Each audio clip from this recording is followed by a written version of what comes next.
I wasn't running away exactly, just walking fast in the opposite direction. After the breakup, after the promotion that didn't feel like a win, after the last dinner with my so-called friends who were more interested in Instagramming my pain than asking how I was, I packed a bag, laced up my boots, and drove until the city lights disappeared behind desert ridgelines. The valley didn't even have a name on the map. That's what drew me in. It was early spring, but the sun had a mean streak to it. The kind that didn't warn you it was dehydrating you until your lips cracked and your head pulsed with heat. The trail had long since disappeared into brush and baked dirt. Sagebrush and dry mesquite clung to the hills, and every few minutes I'd hear the rattling of something I hoped wasn't a snake. There was beauty in the stillness, though. Towering cliffs stretched like cathedral walls, casting long shadows across golden grass. Birds cried out above me. Hawks maybe, and the wind teased through the canyon like a secret only it understood. It should have felt peaceful. But instead, it felt like the world had pulled the plug on all noise and forgotten to turn it back on. And when I twisted my ankle stepping on a loose stone, the silence suddenly became too loud to ignore. I dropped to one knee with a sharp hiss, clenching my teeth. The pain wasn't blinding, but it throbbed with a warning. Go back. Trouble is, I didn't know which way back even was. Every hill looked the same now, every rock a repeat of the one before. I sat on a sun-warmed boulder and pulled off my boot. My ankle was already starting to swell, and the half-full bottle in my backpack mocked me with every shallow gulp I took. That's when I heard the faint sound of hooves. I thought I was imagining it at first, dehydration playing tricks.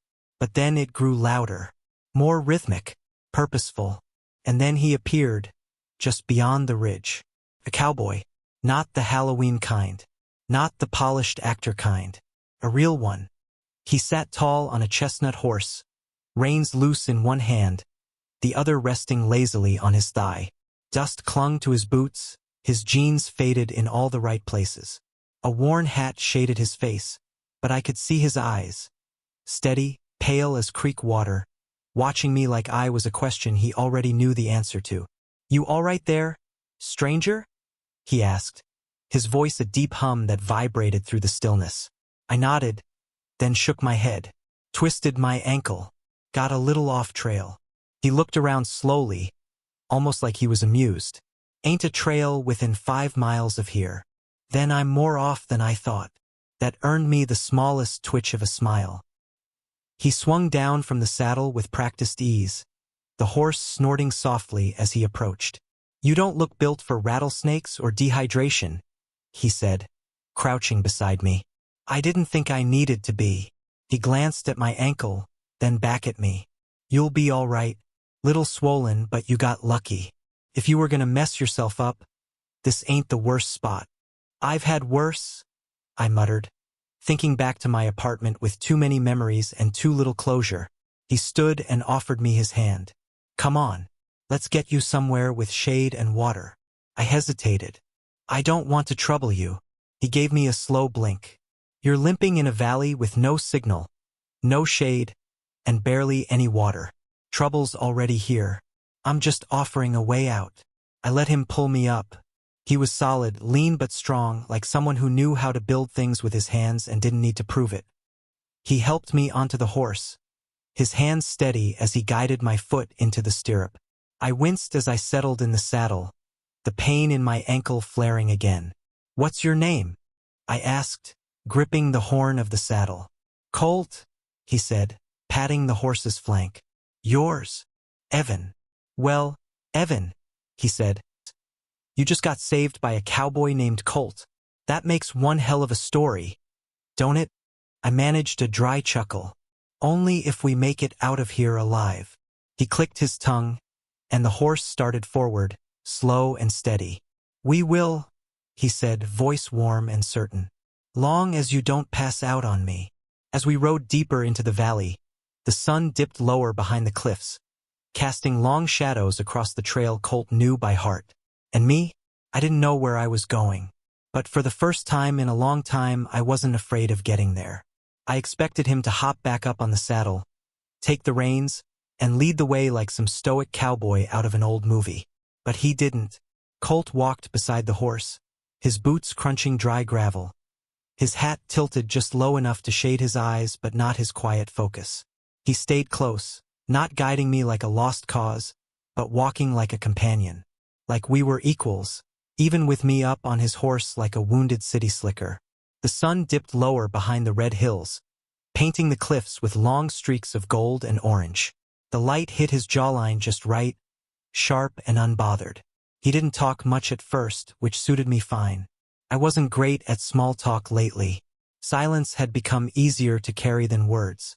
Still, after a few minutes of writing, I asked, "You always rescue lost idiots in canyons?" He gave a low grunt, part amused, part unimpressed. "Only the ones who limp and look like they haven't had a decent meal in days." I laughed, surprised at how natural it felt. "Okay, that's fair. Besides," he added, eyes forward, "not much else going on out here. You're the most excitement I've seen since my rooster attacked the delivery guy." "Who won?" "The rooster," he said flatly. The quiet between us returned, but it wasn't empty. It was comfortable, almost warm, like sitting on a porch during a thunderstorm and just listening to the rain fall. After a while, he asked, "You from the city?" "Yeah," I said. "LA originally. Lately, I'm not sure." "That where you're headed?" I paused. I didn't really come out here with a plan. I just needed to get away, reset, clear my head. He nodded like he understood. "Ain't nothing wrong with getting lost on purpose." My ankle didn't get the memo. He glanced up at me, catching the wince I tried to hide. "It's swelling more.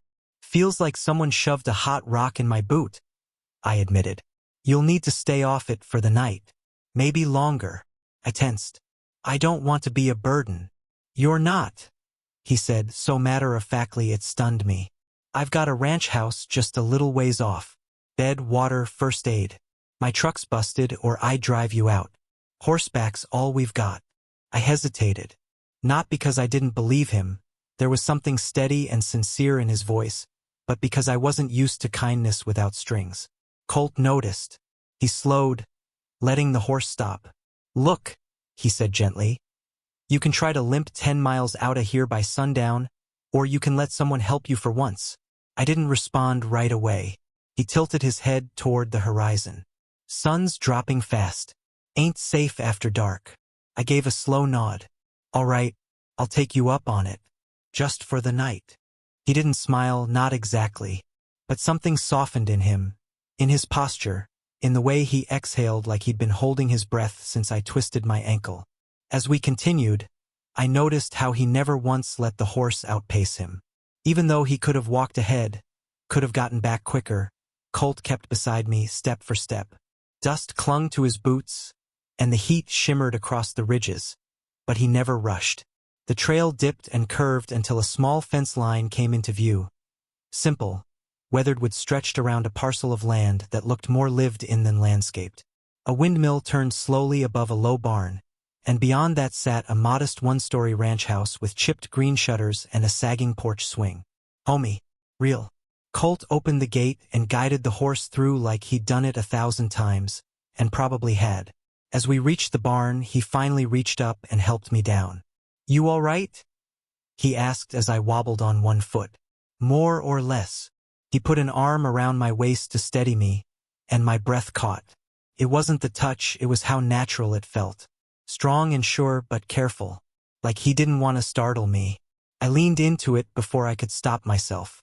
We walked up to the porch slowly, and he sat me down on a faded old bench that creaked under our weight. The wind had cooled. The sky bled into dusk, deep purple at the edges. Crickets started chirping somewhere beyond the barn. Colt went inside for a minute and returned with a cold bottle of water and an ice pack wrapped in a kitchen towel. He knelt beside me and gently pressed it to my ankle. I watched him quietly, the way his brow furrowed with focus, the way his hands, rough from work, moved with care. And then I asked, barely above a whisper, "Why are you helping me?" He didn't look up at first, just adjusted the ice pack. Then, calmly, he said, "Because you look like you forgot what it feels like to be helped." My throat tightened. He stood and opened the screen door. "Come on. You'll need to keep that leg up." I got one bed, but I'll take the floor. You can have the pillows. I can't take your bed. He paused, glancing over his shoulder. We'll figure it out, he said. And somehow I believed him. The ranch house sat like an afterthought at the edge of the earth. Weathered boards, a sagging porch roof, and a front step that groaned like an old man when Colt pushed open the door. No hum of a fridge. No blinking Wi-Fi router. No TV buzzing in the background. Just quiet, deep and unbroken, except for the wind moving through the porch screens and a single moth tapping against the lantern glass. Colt helped me inside with one hand on my arm, his touch still as steady as it had been on the trail. The entryway smelled of cedar and dust, like memories that had settled into the wood. Sit, he said, nodding toward a long, sunken couch draped in a Navajo blanket. I did, grateful to get off my feet. He disappeared into the kitchen and returned with a glass of something amber and 2 ice cubes floating lazily at the top. Whiskey, he offered. I took the glass and sipped. Warmth bloomed in my chest, chasing off the lingering ache of the hike, the pain in my ankle, and the nagging discomfort of being far too used to pretending I didn't need anything from anyone. He sat across from me in a worn armchair, elbows resting on his knees. How's the leg? Still attached. He gave a dry little smile and got back up, rummaging through a cabinet. Moments later, he returned with an ace bandage, a small tub of balm, and a clean t-shirt. You'll want this. That one's soaked through. I glanced down at my hiking tee, sweat-stained and clinging, and nodded. He handed me the shirt, but didn't look away when I took it. I hesitated. What? He asked. Are you going to keep watching? Not unless invited, he said, already turning to walk down the hall. You can change in here. I'll grab a blanket. The moment he was out of sight, I exhaled hard. The quiet was different inside the house, softer, but somehow heavier. Every creak of the floorboards, every wind gust against the window pane, felt amplified, like the place had ears, like it was waiting. I peeled off my shirt, wincing as I stretched too far, and tugged on the one he'd given me. It was soft cotton, smelled faintly of hay, soap, and something unmistakably him. When he returned, he had a rolled-up quilt under one arm and a pillow tucked under the other. I'll take the floor, he said, motioning toward the hallway. Bed's down here. I frowned. That's ridiculous. He blinked. Excuse me? You rescued me, brought me to your home, fed me, wrapped my foot, and now you're offering to sleep on the floor of your own house. He didn't answer, just shifted the quilt higher on his shoulder. You know, I said slowly, you could just share the bed. That made him pause. He tilted his head, a little skeptical, a little curious. You sure about that? I nodded, maybe faster than I meant to. It's a bed. I'm not made of glass. And I don't bite. That earned a low chuckle. He set the blanket on the arm of the couch and nodded for me to follow. The bedroom was small, simple. A window faced east, I guessed, since the breeze carried a faint coolness through the cracked glass pane. The bed was a full, not cramped, but close enough to matter. He motioned toward the far side. Go ahead. I limped over and sat on the edge, easing myself down carefully. He turned off the overhead light, leaving just the glow from the hallway. When he climbed in, the mattress shifted, and for a moment, the space between us was filled with nothing but the sound of twin exhales and fabric settling. We didn't touch. We didn't speak. But the space between our bodies felt charged, like the pause before a song starts, or the silence between lightning and thunder. The bed creaked once as I adjusted my ankle. He turned slightly, and I caught the profile of his face in the dim light. Jaw set, eyes open. You still awake? I whispered. Thanks. For everything. He didn't answer right away. Then he said, quiet and rough. You don't owe me that. I stared at the ceiling. I know. But I mean it anyway. He shifted again, just a bit closer, not touching but no longer trying to keep space between us. Outside, a coyote called in the distance. Somewhere in the house, an old pipe knocked once, like a heartbeat. I didn't reach for him. He didn't reach for me. But somehow, In that silence, I felt safer than I had in months, maybe years. Sometime deep in the night, thunder rolled across the valley like a growl from the earth itself. I stirred in the dark, half awake, the storm rumbling in my chest more than in my ears. Lightning flashed through the cracked window above the bed, casting sharp, blue-white shapes across the walls. Then the rain came, soft at first, then sudden and angry. It hit the roof in waves, and the wind rattled something metal out near the barn. I shivered. The blanket had slipped halfway off me, and my ankle throbbed with a low, persistent ache. I curled in on myself, trying to stay still, not wanting to wake Colt. But he was already awake. I felt him shift behind me, and then the blanket was gently pulled back over my shoulders.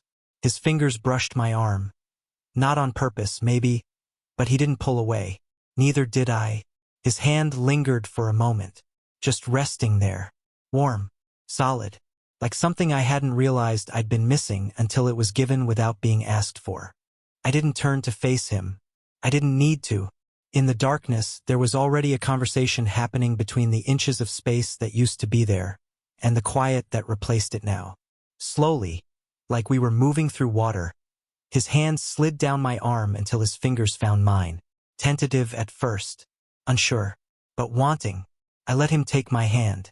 It was such a simple thing. Two hands finding each other in the dark, but it felt monumental. My heart thudded in my chest, not with fear, but something far more dangerous. Hope. We laid there like that for a long time, just breathing. The storm rattled the windows, but inside that small room, everything felt still. Finally, he whispered, voice low and rough, "It's been a while for me." His thumb brushed mine, slow, deliberate. I could feel his pulse in that touch. I swallowed hard. My voice caught before it came out. "It's been never for me," I said. "Not like this." He didn't respond with surprise. He didn't ask questions or press. He just exhaled. And then, slowly, he leaned forward. It wasn't fast. It wasn't hungry or dramatic. It was real. He pressed his lips to the back of my shoulder first. Just a touch, just enough to make me shiver again, but for a different reason this time. Then I turned. Not all the way, just enough to see him in the lightning-lit dark. His face was closer than I expected. His eyes barely visible but focused entirely on me. He waited, and I nodded. He leaned in and our lips met. Not rushed, not aggressive, just steady. Like he was afraid he'd scare me if he moved too quickly. Like I was afraid I'd disappear if I let myself enjoy it too much. But neither of us moved away. His hand rested against my jaw, fingers brushing behind my ear. Mine gripped his shirt like it was the only anchor I had left. And maybe it was. When we pulled back, there was no need for a follow-up. No nervous laughter. No apologies. Just breath, and warmth, and the sound of rain. We didn't speak, didn't try to name it or explain it.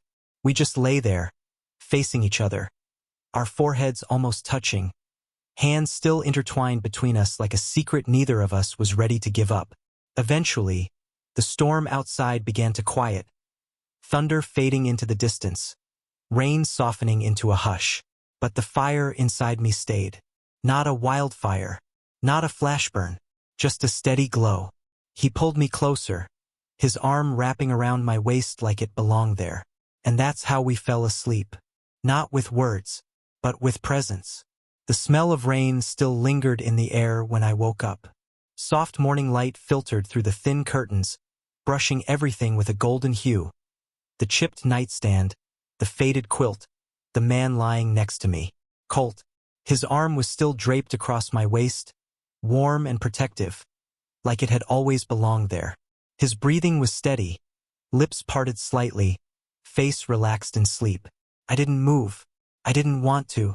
I just lay there, listening to the occasional creak of the old house settling, the faint whistle of wind outside the window, and the steady beat of his heart behind me. Nothing about it felt awkward, which was strange because by all rights it should have. But there was no discomfort, no morning after panic, no internal alarm screaming that I'd made a mistake. Just peace. Eventually, his fingers twitched against my side. I turned slightly and felt his breath hitch as he woke. His eyes blinked open slowly, then settled on mine. For a moment, neither of us said anything. Then he murmured, "You still here?" "I think so." He grinned, the real kind this time.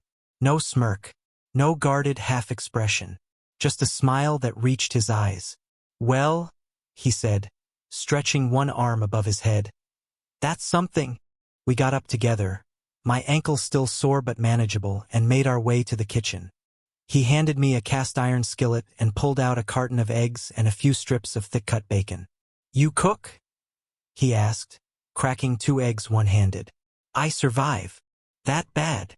I once burned toast in a 4-star hotel."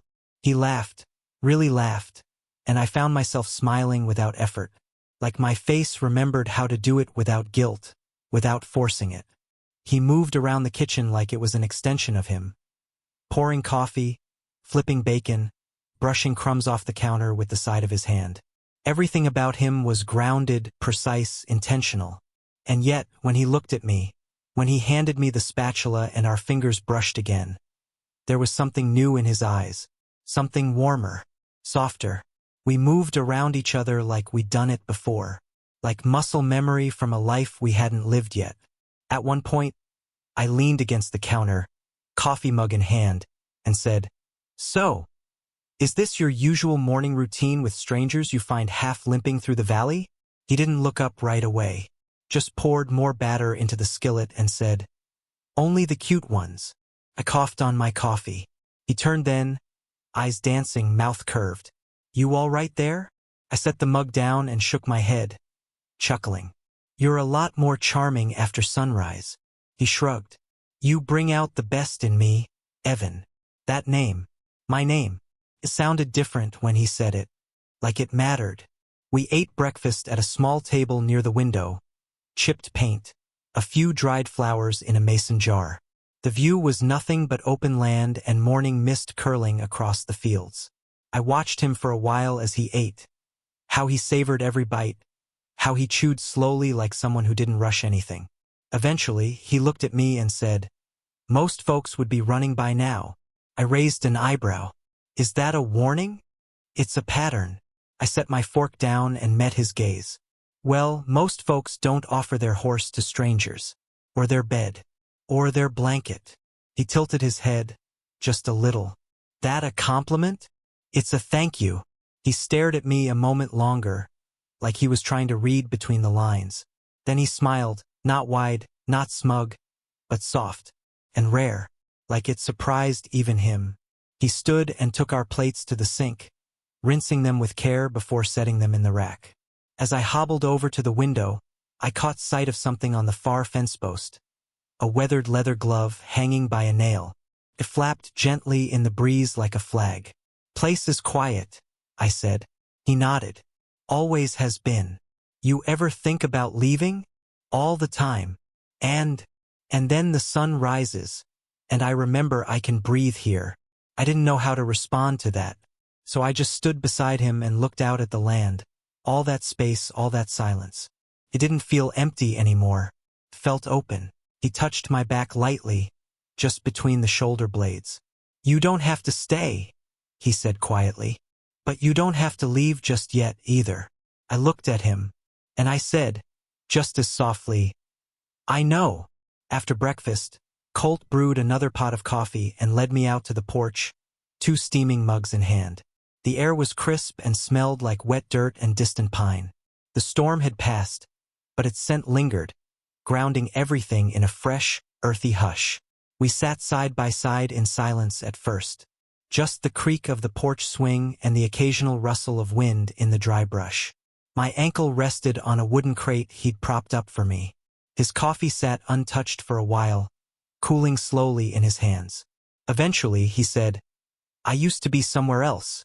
I turned to look at him. "Yeah." He nodded. "Small town, about 2 hours west of here. Grew up there. Tried to stay quiet about myself. You know how it is." I did. I didn't need him to explain. He went on. "There was this guy, Nathan. He was the kind of person who made the world feel a little bigger just by being in it." His fingers drummed lightly against the coffee mug. We were kids when it started. Thought we could keep it a secret forever. Turns out, secrets have a weight to them. After a while, they get too heavy. He paused, staring out at the empty hills like they were filled with ghosts only he could see. He left, Colt said finally, voice low. Packed up in the middle of the night. Didn't even say goodbye. Just a note on the table. Said he couldn't live half a life. Ibaita amumen. And you? I stayed. He glanced down, then reached into the side table drawer beside him. Pulled out a small photograph. Its edges curled, its surface faded and soft from years of being touched. He handed it to me. 2 boys, maybe 19, sat on a porch just like this one. One of them had Colt's jawline, his sharp eyes, his guarded smile. The other leaned close, his shoulder brushing Colt's. A look in his eyes like he knew the moment was fleeting and beautiful. He left, Colt repeated. I didn't. I handed the photo back gently. Do you regret it? Sometimes, he admitted. But I like the quiet, and I like the land. You can't fake anything out here. We sat in silence for a long time after that. No need to fill it, just sharing space. Then I told him my story. About the man I thought I'd build a life with. The one who said all the right things but never showed up when it counted. The one who kept me a secret, tucked between business meetings and family visits like I was something shameful. I never felt chosen, I said, staring down into my coffee. Not really, just convenient. Colt didn't say anything. He just leaned over and placed his hand over mine. That was enough. Later, when the sun had warmed the porch and the birds had started up again, he offered to show me around the property. My ankle was sore, but I couldn't say no. He led the horse out again and helped me mount up. This time he rode beside me. We spent the afternoon mending a section of the fence that had collapsed in the storm. Or rather, he mended it, and I handed him tools and sat on a crate, watching him move with quiet focus. Sweat glistened at the base of his neck, and his shirt clung to his back. But there was peace in the way he worked. Like every nail driven into the wood brought something inside him a little closer to stillness. We took the horses out toward the western ridge just before sunset. The sky lit up in swirls of orange and lavender, and the hills turned gold. He pointed out a small creek, a hawk nest, a grove of cottonwoods where he sometimes camped out just for the hell of it.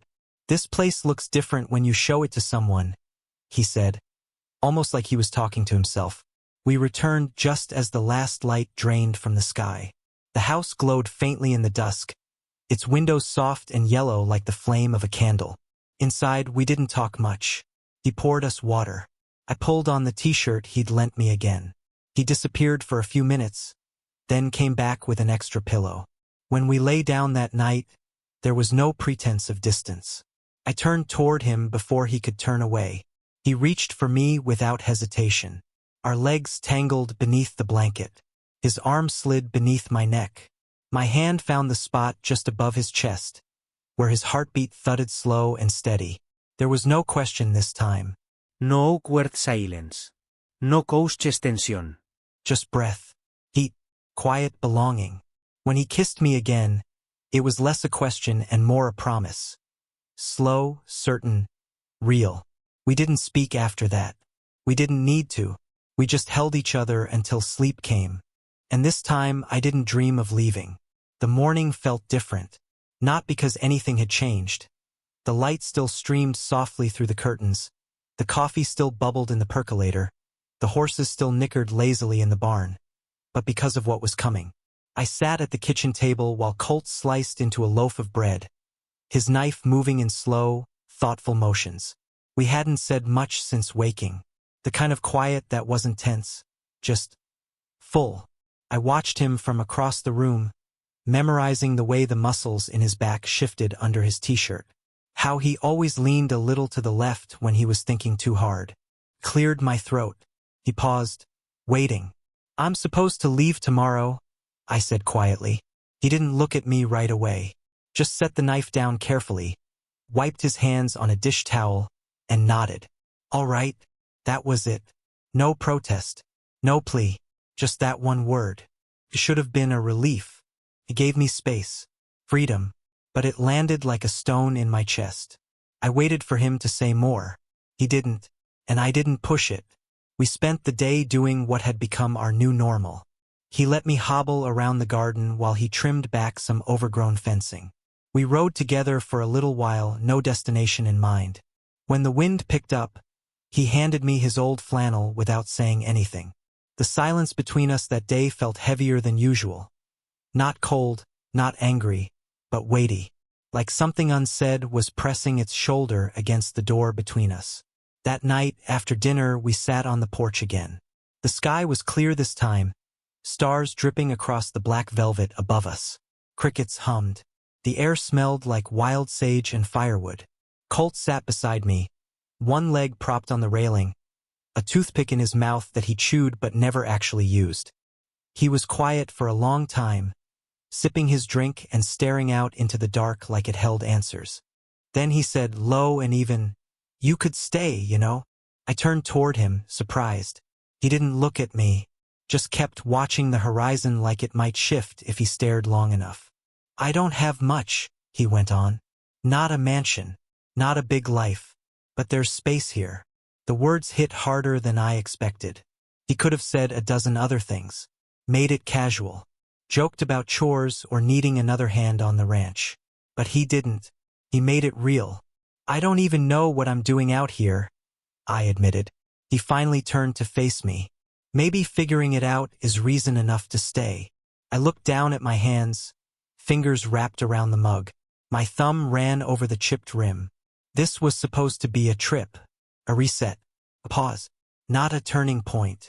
Colt didn't answer right away. He gave me space to feel it. Then he asked, voice soft, "Are you scared?" "Yeah," I said. "A little. So am I." We sat in that honesty for a long while. I turned toward him fully, knees facing his, and met his eyes. "Are you sure?" He exhaled, the breath escaping him like a confession. "No," he said, "but I'd like to find out." I nodded slowly, my heart thudding somewhere between panic and peace. "I wasn't looking for this, you know?" "I wasn't either," he said, smiling just a little. "Guess it found us anyway." The stars above blinked like they were waiting for an answer. I didn't give one that night, not out loud. But when I leaned into him, rested my head on his shoulder, and he wrapped his arm around me like I'd always belonged there, something in me whispered yes, and neither of us needed to say it aloud. I stayed one more day, then another. Then a week passed, and it didn't feel like I was staying anymore. It felt like I had landed. The morning after that porch conversation, Colt didn't bring it up again. He just passed me a mug of coffee like always, set a pan of eggs on the stove and said, "Sun'll be up in 15, like everything was the same. But it wasn't. It was better. I called my job from the edge of the valley, where the signal was just strong enough to get a bar. Told them I was taking an extended leave. Personal reasons, I said. They didn't ask for more. I didn't offer any, because honestly, there weren't words for what was happening out here. Not the kind you put in emails or explain over HR checklists. Colt and I fell into a rhythm, slow, imperfect, comfortable. He liked breakfast early, coffee black, shirt soft and worn at the collar. I liked to sleep a little later, hum while I cooked, and take my time with things. We didn't talk about what we were, didn't label it. We just were. He did the heavy lifting, fixing fences, riding into town for supplies. I handled the garden, stacked firewood like puzzle pieces, and somehow managed to burn toast in a skillet anyway. He teased me for it, but then quietly scraped off the char and ate it anyway.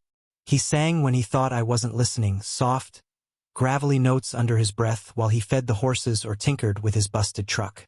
I'd pretend not to hear just to keep the moment intact. Some nights we sat by the fire and didn't say a thing. Others we couldn't stop talking. About everything and nothing. Our childhoods, dumb fears, the lives we almost lived. One night, I asked him what scared him most. Letting someone in, he said, eyes on the fire. Letting him see everything. And then, them deciding it's not enough. I reached over and took his hand. Then I guess I'll just have to keep seeing. A week became 2, then 3. I started to forget the hum of traffic, the constant noise of the city. I stopped checking my phone for notifications that never really mattered anyway. One morning, Colt found me out by the fence line, staring toward the narrow ridge I'd wandered in from, the trail I'd limped down when I first met him. "You all right?" he asked. I nodded. "Just thinking." "About what?" I looked out at the endless sky, the sun casting soft shadows across the hills. "That I wasn't lost," I said, barely above a whisper. "I just hadn't arrived yet." He stood beside me, silent for a moment. Then, without a word, he handed me a piece of rope. I turned and saw what he'd done. 2 horses, saddled, tied to the post out front. One was his, the other, smaller, chestnut brown with a white patch down the nose. A calm look in its eyes. My eyes widened. "Is that?" "Figured you might want one of your own," he said, almost shy about it. "Can't keep stealing mine forever." I stepped closer, running my hand along the new horse's neck. It nuzzled into my palm like it had been waiting for me too.